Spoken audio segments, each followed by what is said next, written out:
Oh, okay. Would you look at this? I woke up at the perfect time to show you guys the chart. So I'm going to tell you guys a few things. All right. So see, moon is getting closer to sun for the new moon. So remember, these are the luminaries, the sun and the moon. And they're moving this way, counterclockwise through the zodiac, but this way through our view. So the moon just rose here to the east. That's east. The moon just rose. And now the sun's going to rise after it. And slowly through the day, the moon is moving this way closer to the sun. So when they meet there, that's the exact new moon, when the moon ticks back enough to get to the sun. Okay, so what does that look like over someone's chart? Well, my chart happens to have the same sign on the horizon as the chart of the moment. So let's use mine first, and I'll show you. So we can see the sun. So we know the sun is in Capricorn, and this is my fixed chart, all right? So this chart isn't ticking anywhere. Just the green guys on the outside are ticking, because they're the transits, they're the current weather. This is where the sun was when I was born. This is where the moon was when I was born. This is where Jupiter was, etc. This is my birth chart. So it's fixed. So it doesn't tick along. The green things on the outside are the transits, where stuff is right now in the sky. So the sun is going to stay here for a while until it gets to 4 Capricorn. At 5 Capricorn, that will be sun over my first house. So for the new moon, it's a new moon over my 12th house. See, in the middle there are the numbers of the houses.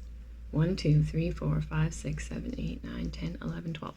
So for me, this new moon in Capricorn is over my 12th house. This is a Placidus chart. I use Placidus chart because I've watched for years and years and years and years, everyone I know.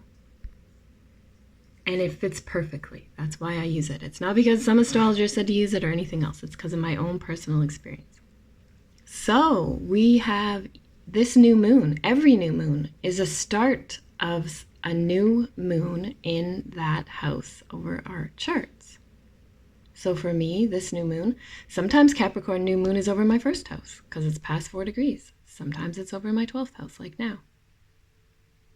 So 12th house for me is, well, let's just use the most basic phrases for the houses. 12th house is self-undoing. And it is the honorary Pisces house. Whereas if this was Aries, Taurus, Gemini, see, we could go in order like that. Then the 12th house, the last house, is like an honorary Pisces house. It will be the 12th house to rise over the horizon. This is the first house that's going to rise, right? Tick, tick, tick, it's ticking along. This is the first house that's going to rise from the east. This is the second house that's going to rise. This is the third house that's going to rise, the fourth, the fifth, etc. This is the 12th. So it rules from around 4 in the morning to 6 in the morning. And I like to explain it like that. That's how it feels. It is a house where you are alone. You're alone at 4 to 6 in the morning.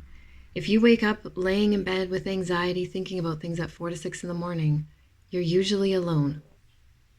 And it's usually a time when you are going over all of the things, all of these other issues in your life. All of them. Yourself, your possessions, how you value yourself, the way you communicate with people, your family, etc. You're going over all of those.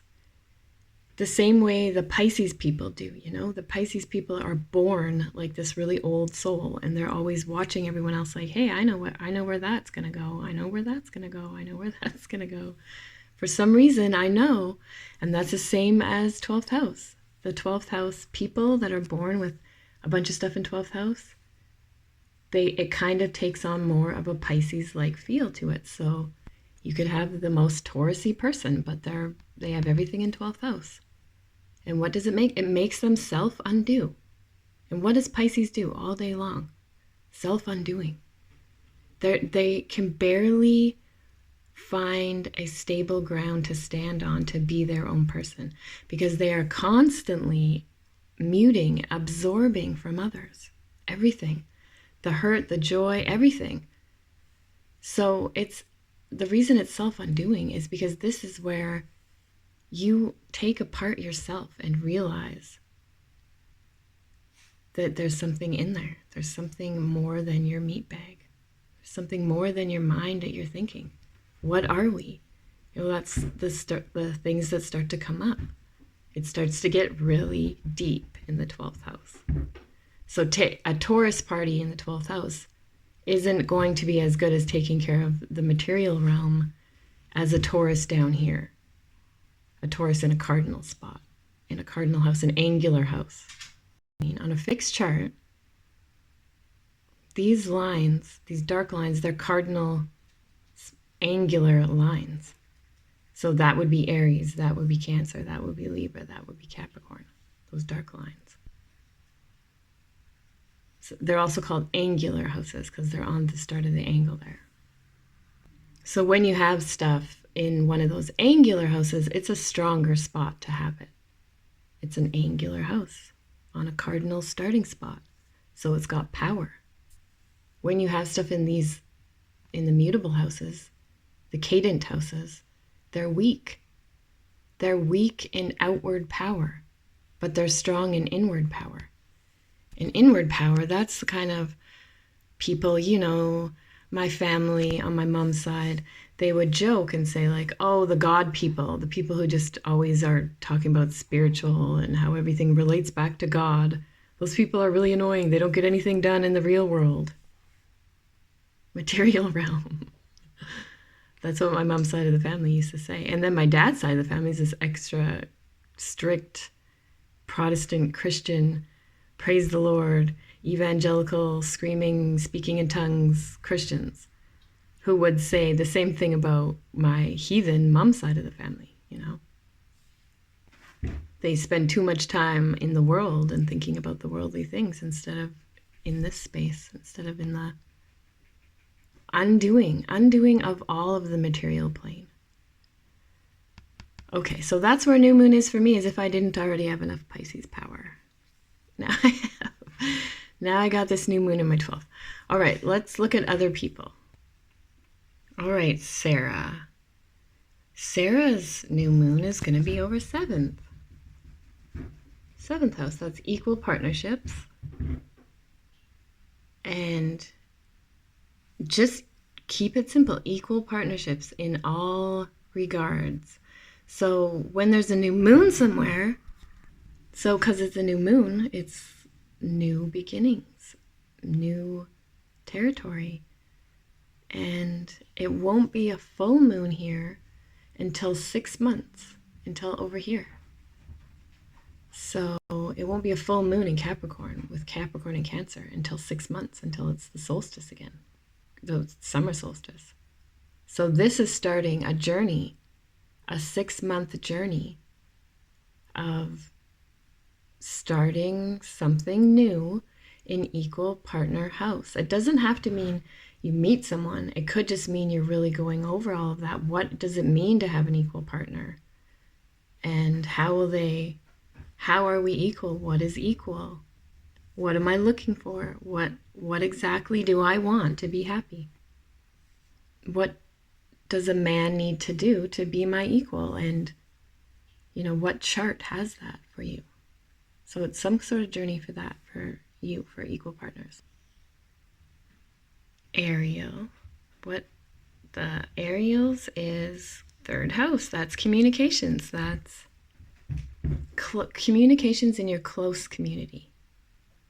Whereas this would be, the professor up in the university with faraway culture people. This is the people that you communicate with close to home.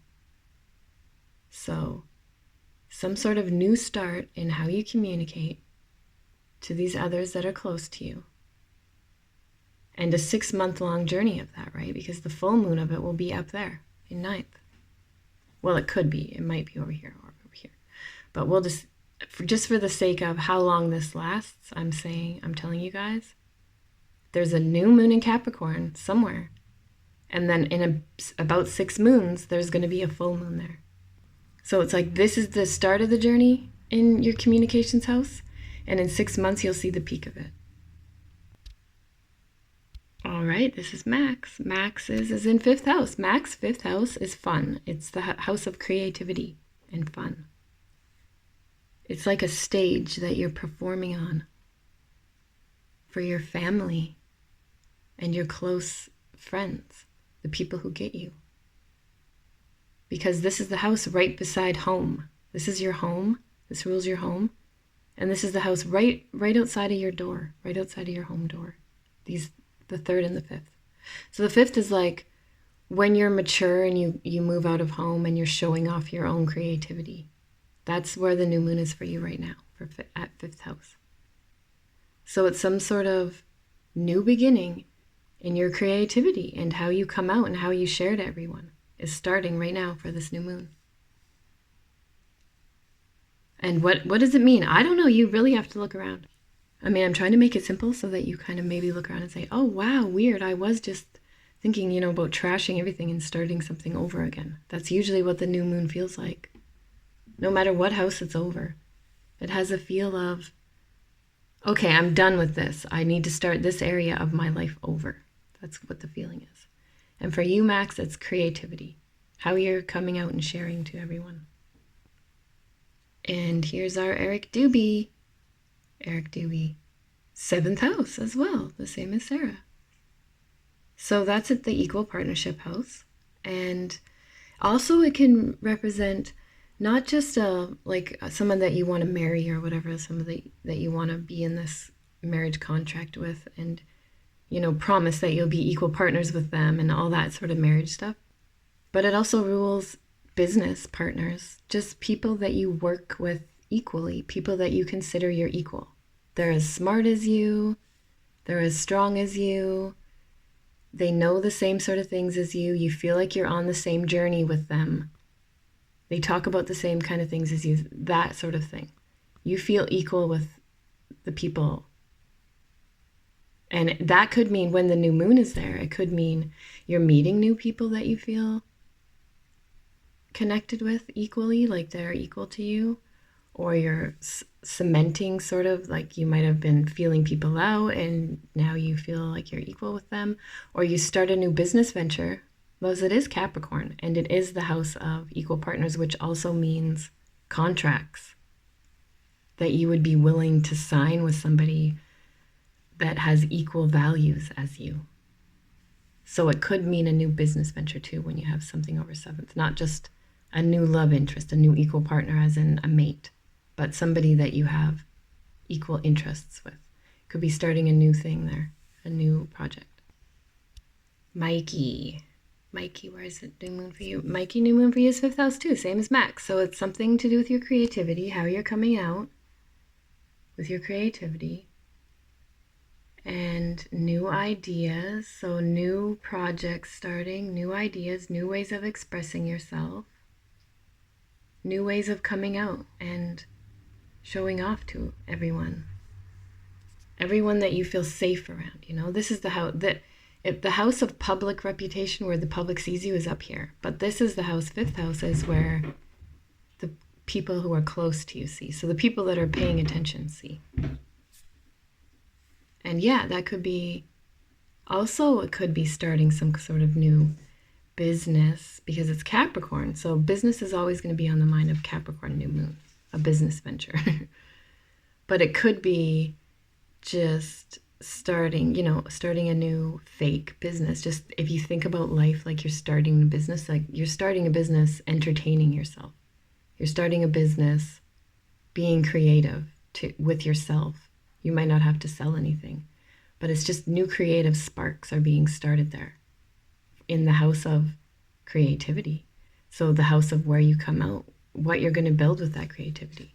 So there's new things coming up there, new opportunities somehow. Frank. Oh, Frank, sixth house. All right, sixth house is, see how this is the angular seventh house, the house that would be ruled by Libra, a cardinal sign. So this is the unequal house. Sixth house is the house of slaves and servants. It's an unequal house. It's a mutable, cadent house ruled by Virgo. You can say it's ruled by Virgo. That's an easy way to get this wheel. So a new moon over the house of service is maybe you having to take on a whole lot of new responsibilities, a new workload. It's the house of you working for other people, being of service to them. So where this house would be your career, the one you're naturally known for in your chart, the 10th house, your public reputation, your natural vocation, this is the one that you're sort of forced to do for other people. So that's a new moon there. That could mean a new bunch of work, a workload that you're doing that is of service to others, which is really funny because you're starting the 100-day magical challenge on that new moon. And it is the divine service, like a slave, a servant, the unequal house, where you're giving your work for free to others to serve them. All right, what does Owen say? Oh, Owen has the same one as me because he's almost got the same rising sign as me. So he's got a dark, mysterious new moon over 12th house, which is self-undoing, which is, I don't know. You never know where that one's going to go. It's a new beginning in spirituality, in the deepest realms of your chart. A new beginning. Now, look how fun it is to fit it on this chart. So, I can show you here that this works. Look, I have my daughter's laptop out. I haven't done this in a while. I haven't done this since February 2022, which I only did a couple. Before that, I was doing them from like 2017 to 2019 all the time. I was trying to show people how this works. So this is a map of Earth, the azimuthal equidistant projection they call it, but you can use it for latitude and longitude, and it fits 100% perfectly with the chart of the moment. So we know Capricorn was just rising here, just starting to rise. So I'm putting Capricorn here because this is where I live. 63 west. Remember, this is a latitude and longitude map. So this is 0. This is 15 west, 30 west, 45 west. These are going in 15 chunks. This is 15 east, 30 east, and then it goes all the way up to 90 east, 90 west. So just remember that. This is a very easy map to use for astrology. Oops, we won't keep Capricorn there. Okay, Capricorn is just starting to rise for 63 west. That's me. And then this line that goes around like this, in the middle there, that's the equator. So from the equator, that's 44 north. So find the equator, that darker line. And then you count 15, 30, 45, right there. That's right where I am. 45 degrees north and 63 degrees west. So this is the chart of the moment. I can just draw it like this. So I just draw. Capricorn has 2 of these little chunks, and then Aquarius, and then Pisces, and then Aries, Taurus, Gemini, Cancer, Leo, Virgo, Libra, Scorpio, Sagittarius, Capricorn. Now we can see the sun. We know the sun is at the 23rd degree. So from here to here, that's 15. And then 23, that's around here. So the sun's there. And the moon is right behind it. It's risen first, and it's just there in the middle of Sag. So you can see this. That's why people, the flat earther people like me, are always saying this is like a friggin' clock. It is a clock.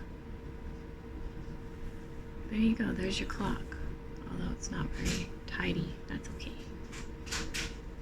There's your clock. You can add in the rest of the luminaries. So we know Venus is in Capricorn too, and Mercury is in Capricorn too. You can add whatever you want. You can zoom in and be very accurate and make this a very pretty chart. You could do people's natal charts on this and then see where they move and how that will affect their natal chart, like a relocation chart, but without any of the globe bullshit. You can see where the sun's rising, so you know where the sun's setting. You can see so many things on this map when you draw the chart like this. And now I get more of how it works, like the moon is not on the same line for south or north. You know, you'll see the moon in the sky one night, and then a few nights later it will be much higher up in the sky. So it's coming more towards you, you know, more north if you're me. And then if it's more south on those lines. It appears further away, lower in the sky. You can see all of that, the declination, all of that on this AE map. And yeah, I've been trying to show other astrologers that for a very long time, and they all of these professional astrologers on Facebook just made fun of me and didn't look at the evidence. And I'm glad I can start using it again because I pulled out my daughter's laptop. She doesn't even use it. So now I can start making charts of the moment again. Yay! You want to know how good I am at ignoring annoying things? I've gotten very good at it. You hear that squeak? What's that noise? What's that noise, huh? Well, it's just birds singing. They're just singing. They're chatting today. Isn't it soothing? They're singing their nice song. Cheep, cheep, cheep, cheep. That's the dryer, and it has a thingy. It has a belt problem or whatever. I don't know. We'll get it fixed eventually. All right, now we want to look it up. We want to look up. See, look, this is what you look up. New moon over 12th house. If you're me and you just saw my video, then you look up new moon over 12th house. Or if you're Owen, because Owen has that one. So then you'll just see all these different astrologers who have written about them. So let's go to Cafe Astro. It's been there for very long. And read it up. All right, whose did we cover on this? We had a new moon in third. That's Ariel. So there you go. Read this. Oh, look, it says general busyness. Haha, funny. Yeah, it is busyness in that house as well, because it's how you communicate.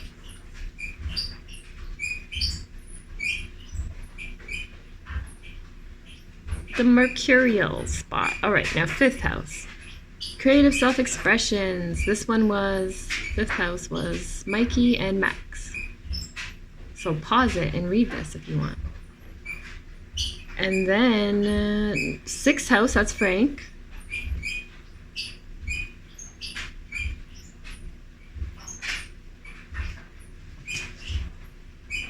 And then we had a 7th house, that's Sarah and Eric. So pause it and read that. And then we had a 12th house for me and Owen.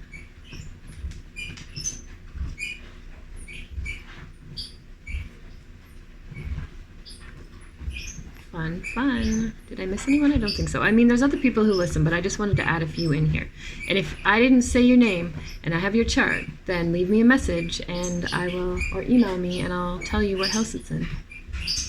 But it's really easy. You know that where the new moon is going to be, and it's 2 degrees of Capricorn, right? So I think, I don't know exactly. I'll look that up. Hold on. Okay, let's see where what degree the exact full moon will be at. We'll go to the ephemeris, and then we will go to the 21st century, and we'll hit aspects right there. 2022. The dog's almighty. Hold on, baby, don't fall. And then scroll through February, March, April, May, June, July, August, September, October, November, December. All right, here we are. So look, it's the new moon is right there, that black dot. They put a dark black dot when it's a new moon. So it's going to be at 1 degree Capricorn, the new moon, on December 23rd, 10:18, beep, UT. So you transfer that to your own time. So when it's 10 UT on there, I either change it by 4 hours or 3 hours, depending if we have daylight savings time. See how that works? So it would either be 6 a.m. or 7 a.m. here for the exact new moon on December 23rd, which will be at 1 degree Capricorn. So you just find where 1 degree Capricorn is in your chart. That's what I'm pointing at in this video that I just went over. And you can do that with anything else as well. You can do that like if somebody's sun is a 0 degree Virgo, then it sits over my 8th house. So anyone's luminaries from Leo 5, 10, 15, 20, 20, like 3, from Leo 23 to Libra 9 or 8, anyone with any sun, moon, Mercury, they all sit over my 8th house. Anyone with late degree Leo through Virgo to about 8 degrees of Libra, their shit sits over my 8th house. So then you can go further with that. Like if it's somebody's Mars, then there might be a strong sexual attraction. That's Mr. Gem to me. His Mars is Virgo over my 8th house. And if it's somebody's Jupiter, that's also Mr. Gem. That person can be the provider for you.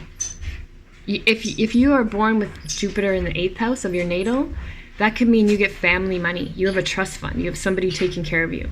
When it's somebody else's shit that's over there, Jupiter is wealth, so that's wealth being given to you. See how that works? When it's their Venus, maybe it's like the secret, weird love feelings that you have for this person. So when somebody is a Taurus, if they're an early Taurus, they sit over my communications house. If they're a later Taurus, they sit over my home. Then if they have Mars there, they might be trying to cause war in my home, especially if it's a Mars square my Mars, which, yes, that happens. And I try to point this out to people, but people aren't very deep, are they? If I meet a Scorpio, they're usually up here. They're usually in my public reputation house. The Scorpios that I usually meet are here. The ones that sort of just stalk me-ish a bit and like keep an eye on me are sort of here. Like they're learning from me over my learning house, higher education. The ones who work with me out in the public are usually having Scorpio over here. And when you're looking at this, keep in mind what I said about the angular houses, right? So if somebody has a sun or a moon or one of their personal luminaries, sun, moon, Mercury, Venus, Mars, Jupiter, Saturn, over your first house, that's a strong house that they're either supporting you, they're supporting the way you are, your house of self, they're supporting you and your self-esteem, or they could be bringing war to it. So what I notice is, particularly for me, because I don't have anything in Capricorn, when I meet Capricorn suns, they tend to be pointing at all the weaknesses that I have, and I'm like, yeah, I know, duh, I'm a Pisces. I don't have any Capricorn. I just have Capricorn arising. Like I have Capricorn look about me. Like I could be the serious business person, and I sometimes am very organized and very businesslike, but I have nothing to back it up. That's what I like to say. And I even have, you can go as well, like the sign that you have on your ascendant has a ruler. So the ruler of Capricorn is Saturn. And my Saturn is in Leo. Saturn hates to be in Leo. That's a summer sign, and Saturn is the winter. So it has trouble expressing itself. It expresses itself better in equal partnerships where people get to know it very intimately. Then it can express itself. It's seen better like that. So somebody has Libra rising, then you look to their Venus, right? That's how that works. But anyway, yeah, you can get so in depth with this that everyone you ever meet, they could have, say, a Venus over your 12th house. And when you meet a Venus over your 12th house person like that, they could be your self-undoing. You could get wrapped up with an affair with that person, and they could be your self-undoing. The same with the 8th house, how it kind of works like this is a hidden realm of like deep probing mystery. If somebody has something over your 8th house, it will feel like between you or them or both at the same time, that there's this deep, mysterious realm that you guys are accessing together somehow. So whatever's over your own 8th house, those signs, that person with that sign, they can always feel like this mystery and helping you unfold deep inner realms to you. So it's Virgo for me, and late Leo and early Libra that do that to me. And yes, Sagittarius, if people have a little bit of Sagittarius over my 12th house, like say if there's suns there, right? If you're beginning an early Sag, you sit over my 11th house. That's friends. That's a solid fixed house where when people have a sun or a moon or something over your 11th house, friends, it's a solid friendship. That's a good friendship to have. But when they have things over your 12th, it's a falling apart friendship, you know, where you can delve into self-undoing together. So people who have a strong access to your 12th house, they might be the cause of your self-undoing. They might make you go crazy overthinking yourself. Or they might make you delve into drugs and alcohol more. When you're around them, you feel like that's what they're pushing you towards, to opening this spot where you could just completely fall apart. If someone's over your first house, it can feel very supportive, but at the same time, if you're a mutable person like me, it can feel like that person's just trying to control your life. So I have met a lot of Mars Capricorn over my first house, and Mars does really well in the first house. So if you meet someone and they have Mars over your first house, they could be always pushing you, Marsing you to do stuff with that first house that you don't have any Capricorn in, or whatever sign it is there, you know, whatever Mars they have there. Or they could be very pushy to you, very Marsy. That's actually where my Mars is over Mr. Gem's. So Mr. Gem has Aquarius here, and that means my Mars is there. And my Mars is like that for a lot of people. If you have Aquarius rising and 22 in your first house, that means my Mars is there. So it will always be just working to push you towards working on yourself. I know so many people, I'm not even going to list names, there's too many, that I know they feel like I'm too Marsy to them. They feel like I'm being a boss to them, but that's just how it works. That's how it works.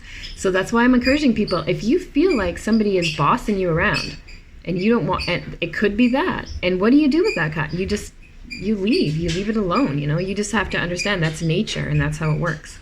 So I know people with Mars and Capricorn are better at Capricorn than me. Frank has that. Frank has a Mars 29 Capricorn. So to me, Frank seems like he's got all these things together that I don't have together, which I'm perfectly okay with.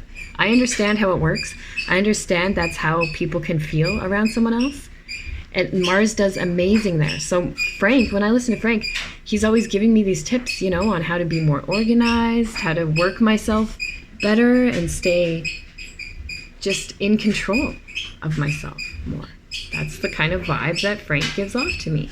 I don't find that one offensive at all, because he's also a Pisces. He's easier to handle. But I'm telling you, I know lots of Capricorn men with Capricorn, Mars, and Sun who I've dated, and they just tried to they were like, one of them was like, you should go to school again. You know, it's like, it's embarrassing for me that you're a dropout and that you do astrology, a pseudoscience, you know, stuff like that. That's what you'll hear when it's too much to handle. When somebody has a lot over your first house, or when somebody has a lot over your home house, they'll try to boss you at home. They'll try to take over your life at home, etc. Anyways, this is a very long video now. I'm going to end it here, and if you guys have any questions, leave me a comment on Mary3 or email me, Piscespower@protonmail.